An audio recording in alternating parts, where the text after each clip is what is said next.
O milagre nos olhos de Sandra. Sandra sempre foi uma mulher forte. Criada no interior de São Paulo, ela aprendeu cedo a trabalhar duro para sustentar a família. Casada com João, um mecânico honesto, e mãe de 2 filhos pequenos, sua vida era simples, mas cheia de amor. Até que há 3 anos, um problema de saúde começou a roubar sua paz. Tudo começou com uma coceira nos olhos. No início, ela pensou ser apenas cansaço ou alergia. Mas com o tempo, a irritação piorou. Seus olhos ficavam vermelhos, inchados, e uma espécie de membrana branca começou a crescer sobre a córnea, como se estivesse cobrindo sua visão pouco a pouco. O diagnóstico veio rápido: conjuntivite lignosa, uma doença rara e agressiva, que podia levar à cegueira se não fosse tratada. Os médicos tentaram pomadas, colírios, até cirurgias, mas nada adiantava. A membrana voltava, mais grossa, mais resistente.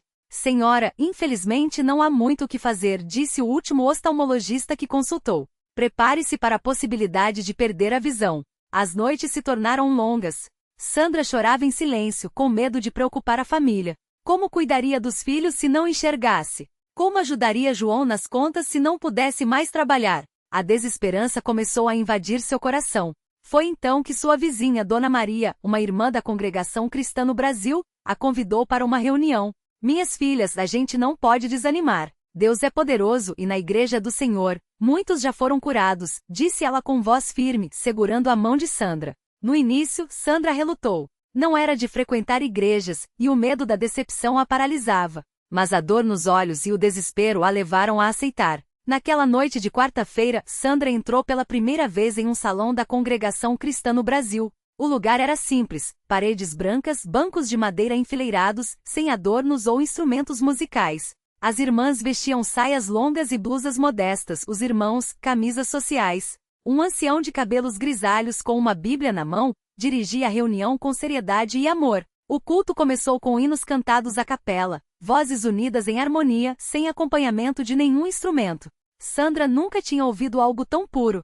As palavras dos cânticos falavam de fé, de confiança em Deus, de milagres. Seu coração, tão pesado, começou a sentir uma estranha tranquilidade. Quando chegou o momento dos testemunhos, irmãos e irmãs se levantavam, um a um, para contar como Deus os tinha livrado de enfermidades, dívidas, aflições. Uma irmã falou de uma dor nas costas que sumiu após a oração. Um irmão contou como conseguiu um emprego depois de meses desempregado. Sandra ouvia tudo aquilo e pensava: será que Deus pode me curar também? Depois dos testemunhos, o ancião anunciou: irmãos, vamos orar pelos enfermos. Quem precisar de uma bênção que se levante. Sandra hesitou, mas então, como se uma força a empurrasse, ela se pôs de pé. Suas pernas tremiam. Irmãos e irmãs se aproximaram, colocando as mãos sobre seus ombros. O ancião orou com voz firme: Senhor Jesus, tu que saraste os cegos, que abristes os olhos dos que não viam, olha para esta tua filha. Ela veio até ti com fé. Manifesta teu poder, remove esta enfermidade, e que ela veja a tua glória. As lágrimas escorriam pelo rosto de Sandra enquanto as mãos dos irmãos a sustentavam. Ela não sabia se acreditava plenamente, mas uma coisa era certa: naquela sala ela não estava sozinha. Os dias seguintes foram de expectativa. Sandra continuou indo às reuniões, agora acompanhada de João, que, embora cético, via a mudança em sua esposa. Ela orava em casa, lia a Bíblia que ganhou de Dona Maria, e repetia para si mesma as palavras do ancião: a fé é a certeza das coisas que não se veem. Até que, na sexta reunião, algo aconteceu. Era uma noite de Santa Ceia. Os irmãos, em silêncio reverente, partilhavam o pão e o vinho, lembrando o sacrifício de Cristo. Sandra, com os olhos semiabertos devido à dor, sentiu algo diferente. Uma espécie de calor nos olhos, como se uma mão invisível os tocasse. Ela piscou e, de repente, a sensação de queimação que a atormentava há meses havia sumido. Assustada, levou as mãos ao rosto. Os olhos ainda estavam vermelhos, mas a dor havia ido embora. Ela olhou ao redor e, pela primeira vez em muito tempo, o enxergou com clareza. Não havia mais aquela névoa, aquela membrana sufocando sua visão. João! Sussurrou puxando o braço do marido. Eu estou enxergando. Ele a olhou incrédulo, mas ao ver seus olhos ainda inchados, mas sem a membrana branca que antes os cobria, seu rosto se iluminou. Os irmãos ao redor perceberam sua comoção e se aproximaram. Um deles, emocionado, exclamou: Glória a Deus! O Senhor operou. O ancião, com lágrimas nos olhos, pediu que Sandra desse seu testemunho ali mesmo. Tremendo, ela se levantou. Com voz quebrada, contou como havia chegado ali, cheia de dor e desespero, e como, naquela noite, sentirá o toque de Deus. Eu não sei explicar, irmãos, mas ele me curou. Eu sei que foi ele. O salão irrompeu em louvor. Hinos foram entoados com ainda mais fervor, e muitas lágrimas foram derramadas. Aquela noite ficou marcada na memória de todos que estavam presentes. Nos dias que se seguiram, Sandra voltou ao oftalmologista. O médico, após examinar seus olhos, ficou atônito. Isso não tem explicação médica, disse, comparando os exames antigos com os novos. A conjuntivite lignosa não some sozinha. E certamente não some da noite para o dia. Mas Sandra sabia a explicação. E não era científica. Ela e João se batizaram nas águas pouco tempo depois, em uma cerimônia simples e cheia de significado, como manda a doutrina da congregação cristã. Quando Sandra emergiu da água, sentiu que não era apenas sua visão que havia sido renovada, mas sua vida inteira. Hoje, Sandra é uma das irmãs mais dedicadas da congregação.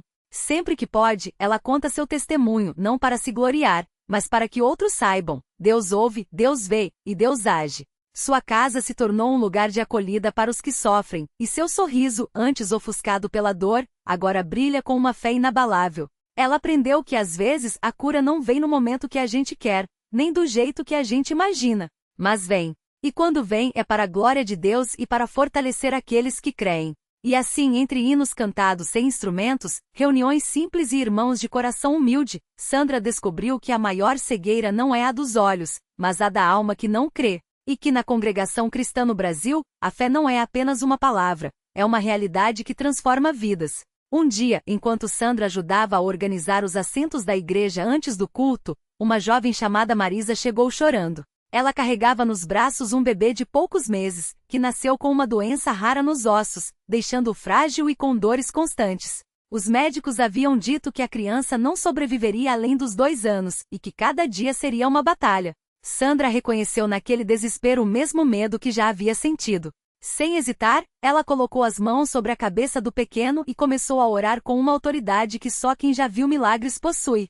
Senhor, o Senhor é o mesmo que me devolveu a visão, que secou minhas lágrimas e me deu um novo propósito. Agora eu peço por este bebê. Que os ossos dele se fortaleçam, que a dor se vá, e que esta mãe encontre em ti a paz que eu um dia encontrei. Marisa, entre soluços, mal conseguia acreditar que alguém, depois de tanto sofrimento, ainda tivesse fé para interceder por ela. Mas algo na voz de Sandra, uma certeza que só vem de quem já foi tocado por Deus, a fez se agarrar àquela oração como a um salva-vidas.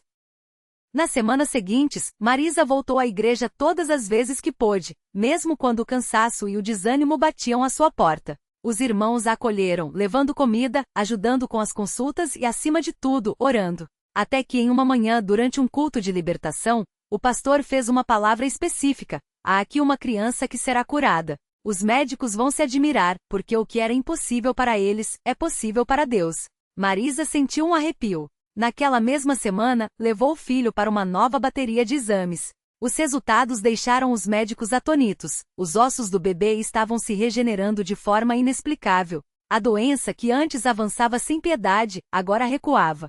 Isso não tem explicação médica, admitiu um dos especialistas, enquanto Marisa, com lágrimas de gratidão, sabia muito bem qual era a explicação. Hoje, aquele menino, que os médicos tinham condenado, corre pela igreja, brinca com as outras crianças e é um vivo testemunho de que Deus não mudou. E Marisa? Assim como Sandra, ela agora também conta sua história, não como um caso isolado, mas como parte de uma corrente de fé que não se rompe. Porque na Universal, os milagres não são lendas do passado. São realidades do presente. E cada vida transformada é uma prova de que quando o homem diz, é impossível, Deus responde, para mim, tudo é possível. E assim, entre uma oração e outra, entre um abraço de irmão e um amém sincero, a obra de Deus continua. Não com holofotes ou propagandas, mas no silêncio dos corações que, como Sandra e Marisa, descobriram que a fé não é só crer que Deus pode, é saber que Ele vai. No seu tempo, do seu jeito, mas Ele vai. Na mesma semana em que Marisa compartilhava seu testemunho no púlpito,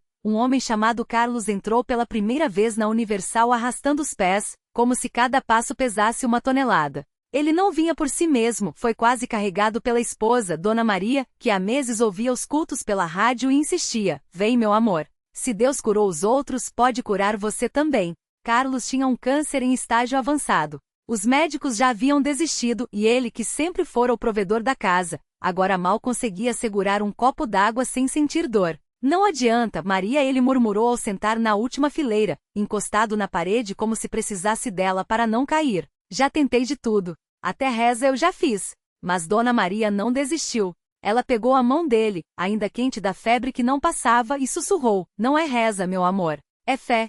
E aqui, a gente aprende a ter fé de verdade.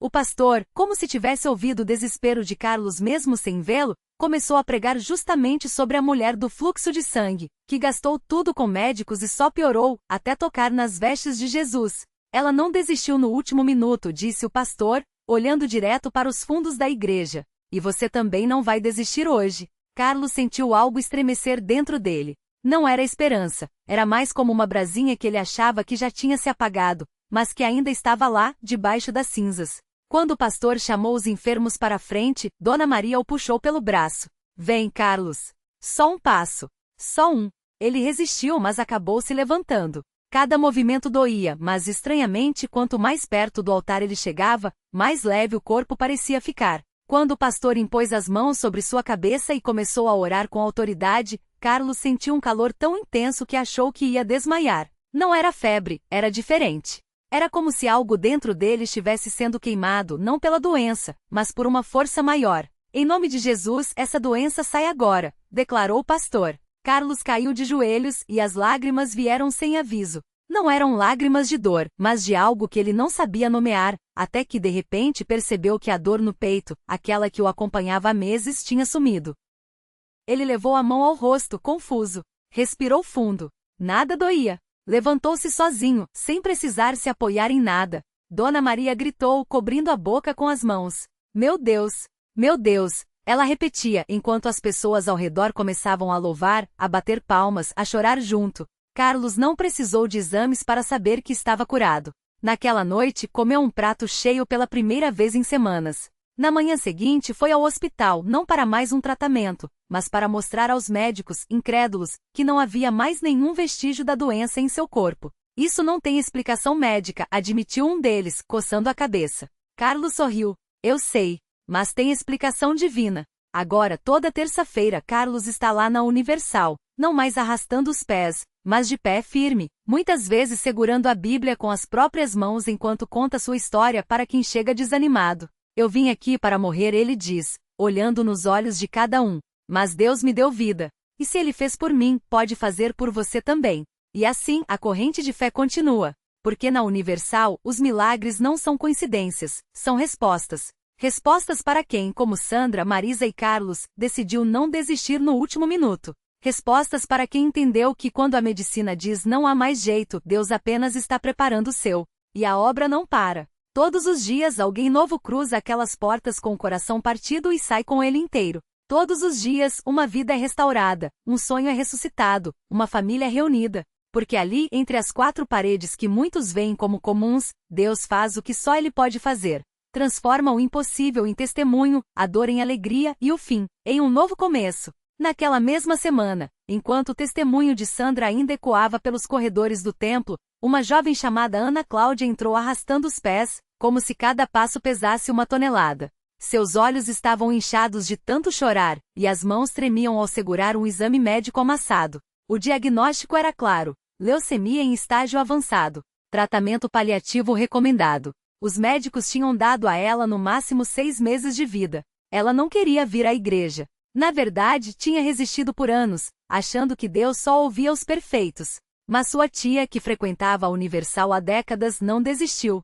Se você não tem mais nada a perder, por que não tentar? Disse ela, segurando firme a mão de Ana Cláudia na porta do templo. E ali, entre lágrimas e dúvidas, a jovem sentou-se no último banco, como se quisesse passar despercebida. O pastor, no entanto, parecia tê-la visto antes mesmo dela entrar. Enquanto pregava sobre a fé que move montanhas, seus olhos se fixaram nos dela por um instante, aquele olhar que parece atravessar a alma. Hoje tem alguém aqui que os médicos desistiram, mas Deus não desistiu, declarou, apontando na direção de Ana Cláudia sem nem saber seu nome. Ela sentiu um calafrio. Como ele podia saber? No final do culto, enquanto as pessoas se aproximavam do altar para orar, Ana Cláudia permaneceu imóvel, como se colada ao banco. Foi então que uma senhora de cabelos brancos, dona de um sorriso que iluminava o ambiente, sentou-se ao seu lado.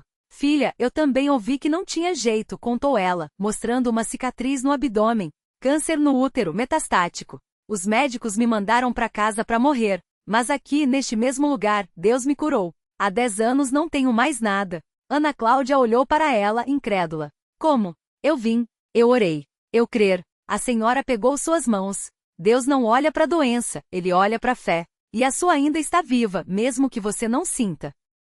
Algo dentro de Ana Cláudia quebrou. Ela se levantou, trêmula, e caminhou até o altar. Não sabia orar direito, não conhecia versículos, mas uma coisa ela sabia: não queria morrer. Não assim, não sem lutar. Quando o pastor impôs as mãos sobre sua cabeça, ela sentiu uma onda de paz tão forte que suas pernas quase fraquejaram. Receba sua cura em nome de Jesus, declarou o pastor. E Ana Cláudia creu. Os dias seguintes foram de batalha. As dores ainda vinham, as noites eram longas, mas algo tinha mudado. Ela voltou à igreja no domingo seguinte e no outro e no outro. Cada culto era um sopro de esperança. Até que 3 meses depois do diagnóstico, os exames começaram a confundir os médicos. Isso não faz sentido, disse o hematologista, coçando a cabeça. Os níveis estão normalizando. É como se a doença estivesse regredindo. Hoje, Ana Cláudia está curada. Não foi remissão, não foi sorte. Foi milagre. E ela não cansa de contar com os olhos brilhando, como Deus a tirou do vale da sombra da morte e a colocou num lugar de vitória. Eu entrei naquela igreja para me despedir da vida, diz ela, abraçando o pastor depois de cada culto. Mas saí de lá para viver. E a corrente não para. Porque enquanto houver alguém com um diagnóstico sem esperança, uma família destruída ou um sonho enterrado, as portas da Universal continuarão abertas. Não como um lugar de religião fria, mas como um hospital das almas, onde Deus opera o que a ciência não explica e o homem não consegue. Onde o impossível encontra seu fim e o sobrenatural tem endereço certo. E foi ali, entre aquelas paredes que já viram tantas lágrimas se transformarem em sorrisos, que Ana Cláudia conheceu a história de outro milagre que estava apenas começando. Desta vez, era a vida de um homem chamado Carlos, um pai de família que chegará à igreja arrastando não só o corpo debilitado por um AVC que o deixará parcialmente paralisado, mas também o coração partido pela vergonha de não conseguir mais sustentar os seus.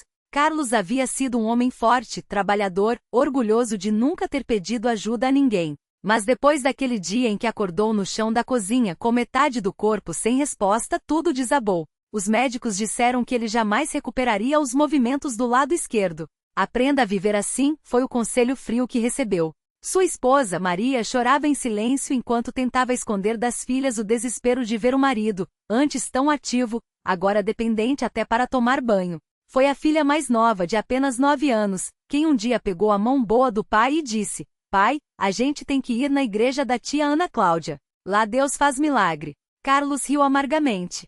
"Deus não vai me dar perna de volta, filha. Isso é coisa de filme." Mas Maria, que já ouvirá os testemunhos na televisão, insistiu. "E se for verdade? O que a gente perde em tentar?" No primeiro culto, Carlos entrou de moletas, com o rosto feio de quem não queria estar ali. O pastor nem precisou saber seu nome, bastou olhar nos seus olhos para ver a revolta misturada com um pedacinho de esperança que ainda teimava em sobreviver. "Hoje Deus vai tocar na sua vida", declarou o homem de Deus, apontando para ele. Carlos cruzou os braços, cético. Mas quando as mãos foram impostas sobre sua cabeça e a oração começou, algo estranho aconteceu. Primeiro foi um formigamento no dedo mindinho da mão esquerda, como se uma corrente elétrica fraca estivesse passando por ali. Depois uma dor aguda, como se os músculos adormecidos estivessem acordando à força. Carlos tentou mover o dedo.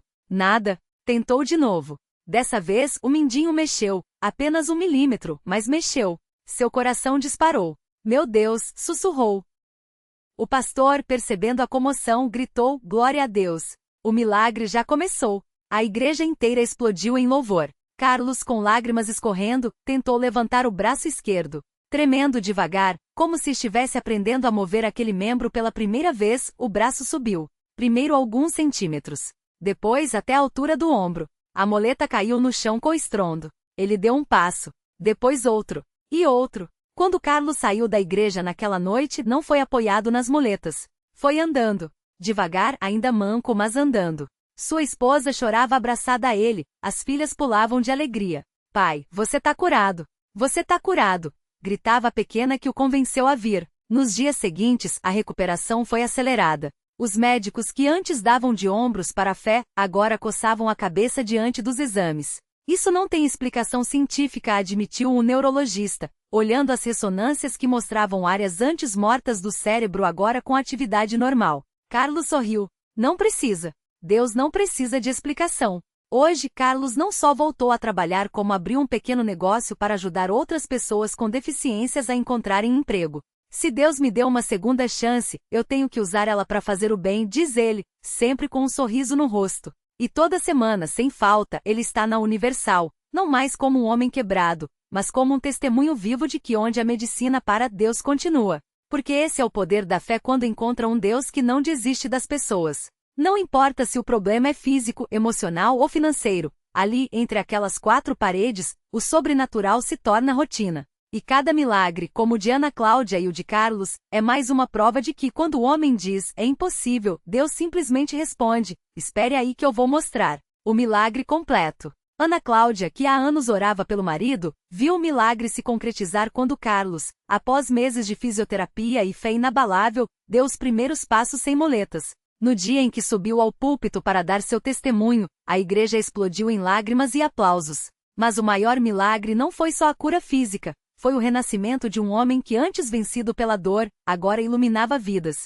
Seu pequeno negócio, Mãos que Ajudam, já havia colocado dezenas de pessoas com deficiência no mercado de trabalho, provando que a compaixão é o melhor legado de quem experimentou a misericórdia. Naquela noite, enquanto a família se abraçava no altar, Ana Cláudia sussurrou, Deus não só devolveu suas pernas, mas nos deu um propósito. E era verdade. O que parecia um fim havia sido, na realidade, um recomeço disfarçado. Reflexão final. A vida muitas vezes nos dobra com provações que parecem sem saída. Mas é nas fraturas que a luz de Deus entra com mais força. Carlos poderia ter se rendido ao diagnóstico, mas escolheu acreditar que onde a lógica humana termina, a graça divina começa. Seu milagre não foi apenas físico, foi a transformação de uma dor em missão, de uma queda em testemunho. Lição de vida. Nunca subestime o poder de uma fé que persiste. Os milagres não são apenas curas instantâneas, às vezes, são processos que nos moldam para sermos instrumentos de esperança. Quando tudo parece perdido, lembre-se, Deus não nos tira do fogo, mas caminha conosco dentro dele, e é ali, no meio das chamas, que forjamos o caráter que mudará histórias. Como Carlos provou, a maior recompensa de um milagre não é recebê-lo, mas se tornar um para outros. E assim, entre lágrimas de gratidão e mãos erguidas, a igreja aprendeu mais uma vez, Deus não desiste de ninguém. Nunca.